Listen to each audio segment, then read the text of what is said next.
Découverte, innovation, prenez de l'avance. Bienvenue dans Futuris.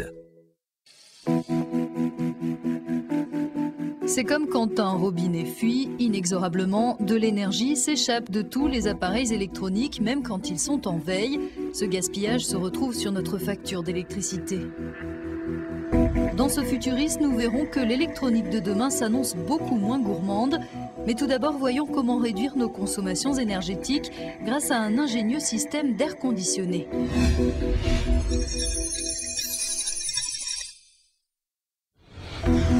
Direction le Centre pour la construction durable de Kassel. À l'intérieur, la température est contrôlée par un algorithme informatique qui permet d'économiser de l'électricité. Le système analyse les prévisions météo pour déterminer quand il faut allumer ou éteindre la climatisation. Il s'appuie aussi sur la ventilation naturelle et l'énergie solaire. Supposons que pour ce bâtiment, nous ayons un vent fort. On sait que certaines pièces exposées seront rafraîchies plus vite parce que dans leur cas, il y a plus de déperdition vers l'extérieur. Donc notre système est capable de prévoir quelle pièce ou quelle zone aura besoin de davantage d'énergie dans l'immédiat et peut commencer à optimiser la consommation en pré-rafraîchissant ou en préchauffant telle pièce et en utilisant si possible l'énergie issue des panneaux photovoltaïques. Dans chaque pièce, des capteurs ont été installés pour mesurer la température, l'humidité, le taux de CO2 et le nombre de personnes présentes. Le système tient compte de leur planning et sait quand telle ou telle salle est occupée. Il veille à ce que le confort soit optimal pour une consommation d'énergie la plus faible possible. Cet algorithme intelligent a été mis au point dans le cadre d'un projet financé par l'Union européenne et réunissant des chercheurs provenant de 5 pays. Dans ce bâtiment, on simule des centaines de possibilités à partir des prévisions de température et d'ensoleillement pour le lendemain. Et grâce à ces données, on établit une stratégie adaptée au lieu qui permettra d'économiser l'énergie et de garantir un meilleur confort pour les occupants. Le logiciel de simulation fonctionne sur un réseau en ligne de type cloud et ce sont des appareils moins sophistiqués qui déclenchent les commandes au niveau local. On a un petit ordinateur comme celui-ci qui est capable de gérer tout le bâtiment. Il reçoit un signal en provenance du réseau et l'envoie au bâtiment pour par exemple baisser un store. Les occupants des lieux peuvent agir sur le système grâce à une interface web depuis leur tablette sans fil ou leur smartphone. Ils peuvent par exemple contrôler un élément manuellement ou encore vérifier à tout moment ce qu'indiquent les capteurs installés dans chaque salle.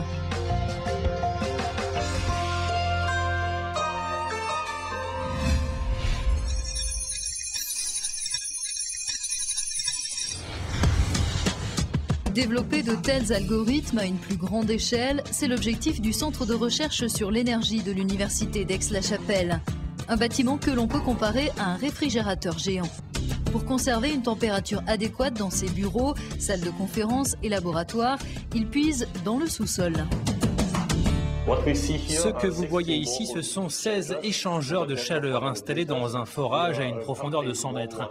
On envoie l'eau chaude sous terre et on fait remonter de l'eau plus froide de 4 degrés Celsius.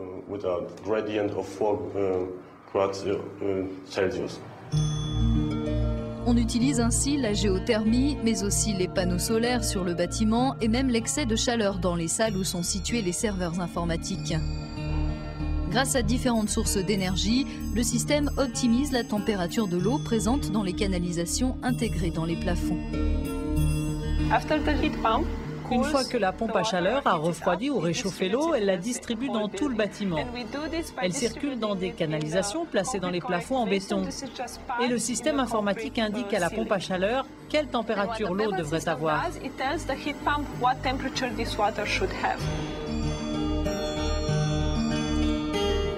Une maison intelligente qui anticipe les changements de temps et adapte le chauffage aux besoins des utilisateurs. Le concept est prometteur dans l'objectif d'économiser de l'énergie dans un avenir très proche.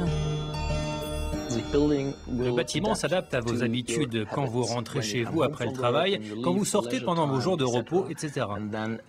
Il va adapter le système de régulation de la température en préchauffant ou en pré-rafraîchissant la maison, ce qui permettra des économies d'énergie et d'argent et améliorera le confort thermique.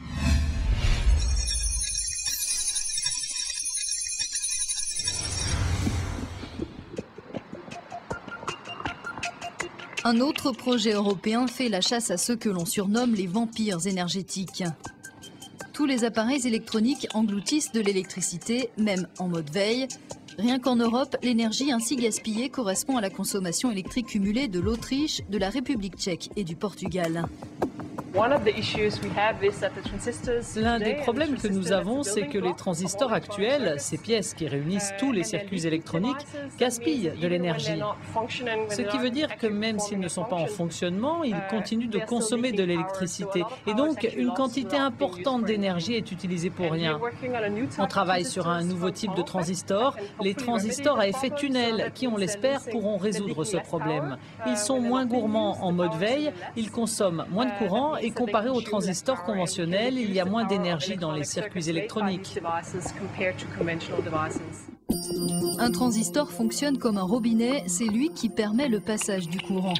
En théorie, les transistors à effet tunnel auront besoin d'une tension électrique beaucoup plus faible pour une efficacité maximale. Un défi subsiste pour les scientifiques, réussir à associer le silicium germanium et les nanophiles semi-conducteurs. On place ce wafer, cette tranche en silicium, dans ce réacteur. Ensuite, on développe des nanophiles sur ce wafer en silicium et en utilisant cette structure, l'assemblage de ces deux éléments, on peut produire un nouveau type de transistor qui permet un fonctionnement moins consommateur d'énergie tout en maintenant la même vitesse que pour les transistors modernes. Le but, réduire de 90% la consommation des circuits intégrés des ordinateurs et la rendre proche de zéro lorsqu'ils sont en veille.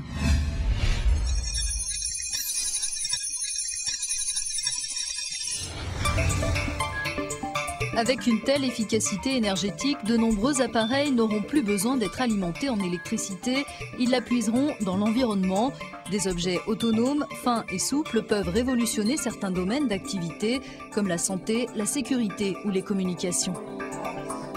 L'un des résultats intéressants de cette technologie, c'est de réussir à concevoir un système autonome en combinant de l'électronique qui consomme très peu de courant, des substrats flexibles et des collecteurs d'énergie qui pourraient être incorporés au système. À la clé, des applications totalement nouvelles qui pourraient être placées sur des objets intelligents du quotidien comme un système que l'on pourrait porter sur soi ou encore un objet dans l'environnement qui aurait de nombreuses fonctionnalités et que l'on pourrait utiliser pour améliorer notre vie et mieux interagir avec notre environnement. Mais on ignore encore quand ces nouveaux transistors pourront être produits à l'échelle industrielle. D'après certains scientifiques, il faudra encore 15 ou 20 ans pour trouver le moyen de colmater dans les appareils électroniques toutes ces fuites en énergie.